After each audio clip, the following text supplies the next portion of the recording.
শুভ সকাল বন্ধুরা, আজকে একটা রেসিপি দেখাবো মটরের ডাল দিয়ে পোস্ত দিয়ে বড়া।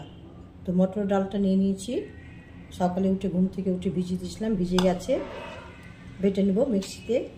আর বন্ধুরা মিক্সিতে ডালটা নিয়ে নিয়েছি আর পোস্তও নিয়ে নিয়েছি, পোস্তটাও দিয়ে দেবো ডালের সঙ্গে, একসঙ্গে বেটে নেব। মটরের ডাল আর পোস্ত বাটা হয়ে গেছে, আমি ঢেলে নেব। এবারে পেঁয়াজ আর কাঁচা লঙ্কাটাও কেটে নেব,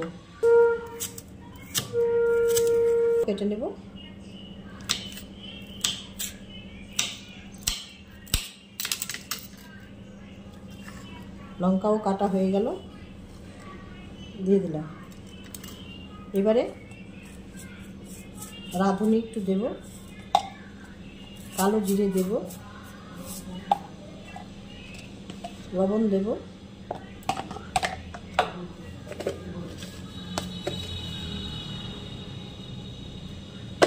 ভালো করে মেখে নেব। একটু গোটা পোস্ত দেব।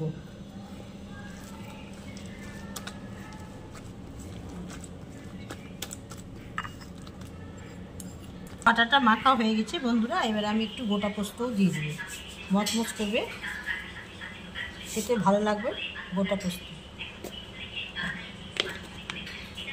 তেলটাও গরম হয়ে গেছে, এবারে আমি ভালো করে মেখে নিলাম। আর একবার দেখুন না, সারাক্ষণ মোবাইল দেখে আমার সোনা দাদা, কথা শুন।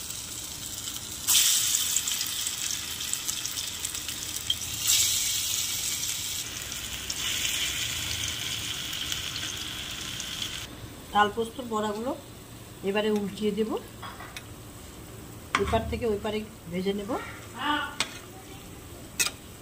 কাঁচা লঙ্কা দিয়ে আরও অনেক কিছু মশলা দিয়ে। এবারে আমি ডালের বড়াগুলো তুলে নেব। ডাল ও পোস্ত দিয়ে বড়া,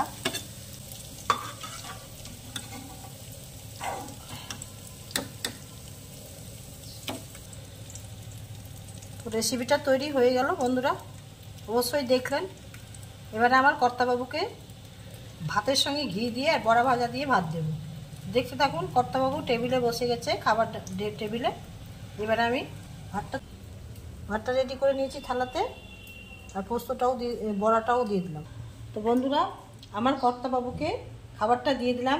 আমার কর্তাবাবুর শরীর খারাপ, তো আজকে কোনো তরকারি খাবে না, রিচ খাবে না, তাই শুধু বড়া দিয়ে আর ঘি দিয়ে ভাত খাবে।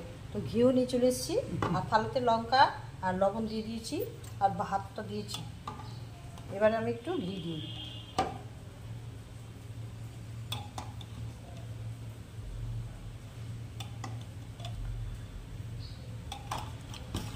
খেয়ে দেখো বড়াটা কেমন হয়েছে, দেখো তো।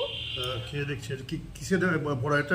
এটা মটরের ডাল দিয়ে আর পোস্ত দিয়ে করেছি। অত্যন্ত প্রিয় জিনিস, অত্যন্ত প্রিয় জিনিস। খেয়ে দেখি। বাহ, আজকে মনে হচ্ছে ভাত একটু বেশিই খাবো।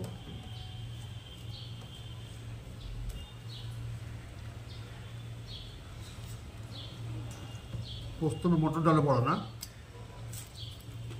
দারুণ দারুণ, দারুণ সুন্দর হয়েছে।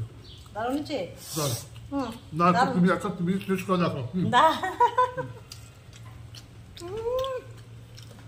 দারুণ গরম, খেতে দারুণ মজা, গরম গরম তো, তার সঙ্গে ঘিয়ের সঙ্গে বড়া খাচ্ছি। দারুণ, মনে হচ্ছে একটা জিনিস খাচ্ছি। এটা খুব অত্যন্ত প্রিয়।